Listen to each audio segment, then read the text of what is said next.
Assalamualaikum warahmatullahi wabarakatuh. Innal hamdalillahi nahmaduhu wa nasta'inuhu wa nastaghfiruh wa na'udzu billahi min shururi anfusina wa min sayyiatina a'malina. May yahdihillahu fala mudhillalah wa may yudlil fala hadiyalah. Ashhadu an la ilaha illallah wahdahu la syarikalah wa ashhadu anna Muhammadan abduhu wa rasuluh. Amma ba'du.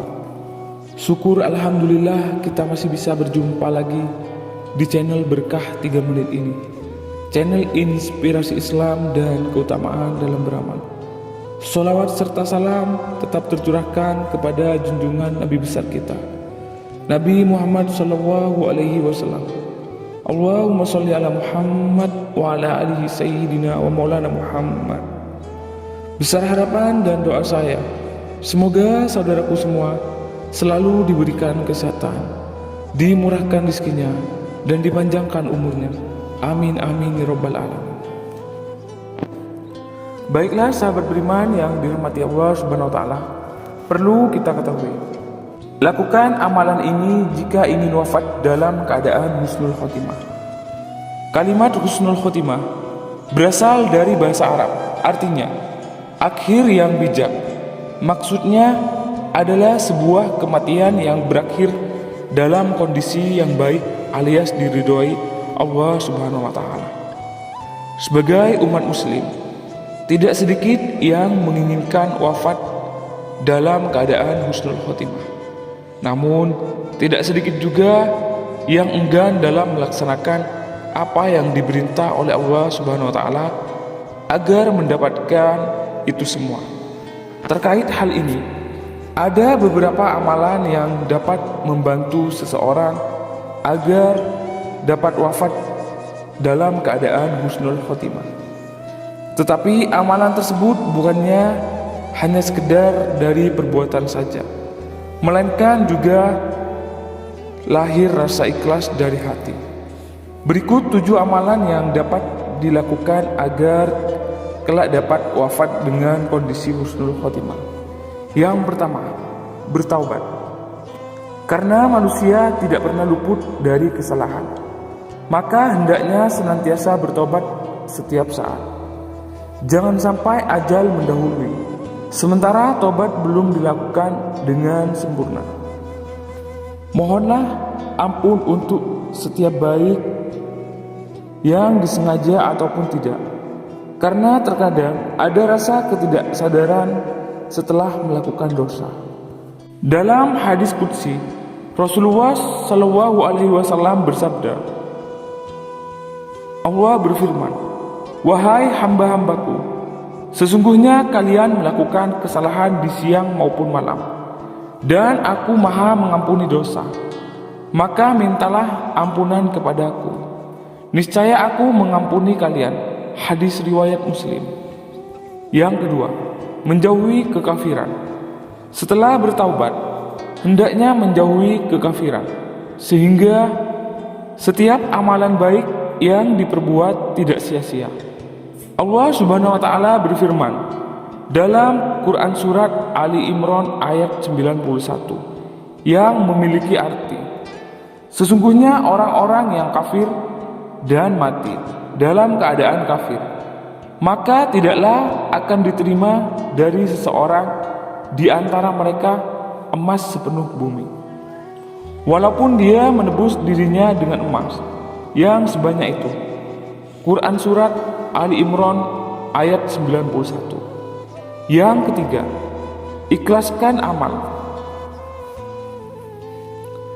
Sama halnya dengan kekafiran, ketika dalam berbuat baik tidak dengan hati yang ikhlas, maka apapun yang dilakukan juga akan sia-sia.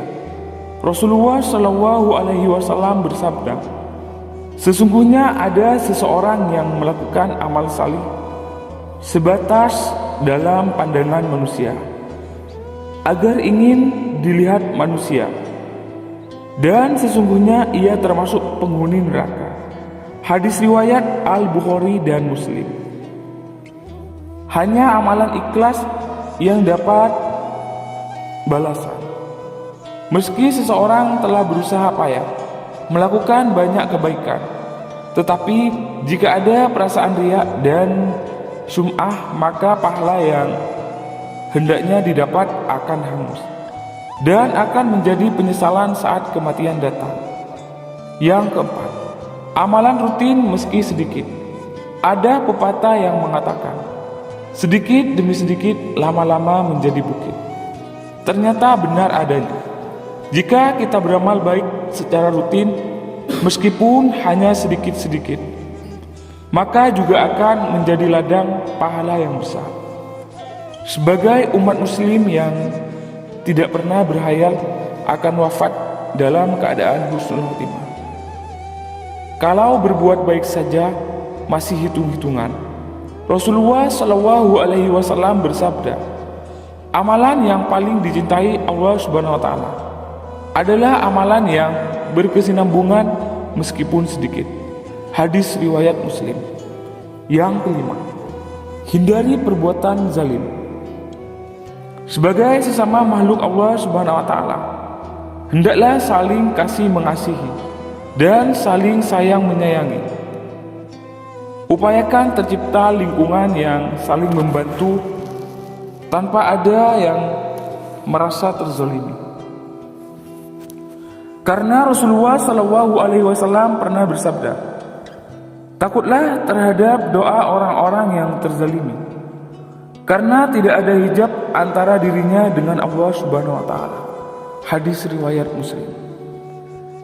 Dapat dibayangkan jika seseorang yang pernah dizolimi kemudian mengandalkan tangannya dan berdoa agar kita mati dalam kondisi su'ul khotimah. Na'udzubillah min zalik. Yang keenam, selalu mengingat kematian. Sebenarnya kematian sangat dekat sekali pada seseorang. Kematian pasti adanya. Jika seseorang selalu mengingat mati, seseorang akan makin giat beramal agar meraih husnul khotimah.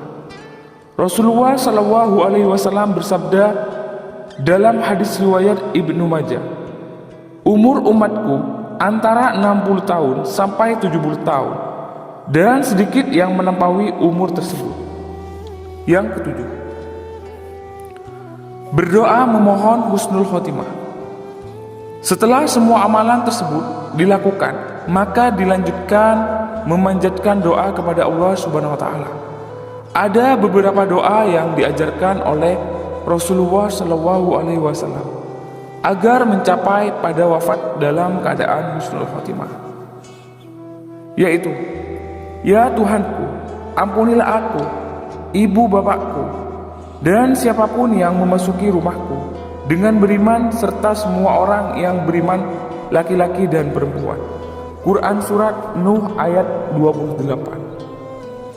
Doa yang lain yang diriwayatkan oleh Imam At-Tabrani yang artinya, ya Allah, jadikanlah sebaik-baik umurku adalah umur yang terakhirnya, sebaik-baik amalku adalah amal-amal penutupannya, dan sebaik-baik hariku adalah hari saat aku menghadapmu.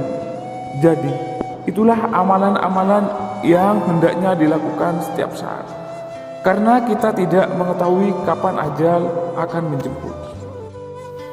Baiklah sahabat beriman yang dirahmati Allah Subhanahu Wa Taala, demikian video kajian kali ini. Semoga menjadi wasilah serta bermanfaat untuk kita semua. Amin amin ya rabbal alamin. Saya akhiri, wassalamualaikum warahmatullahi wabarakatuh.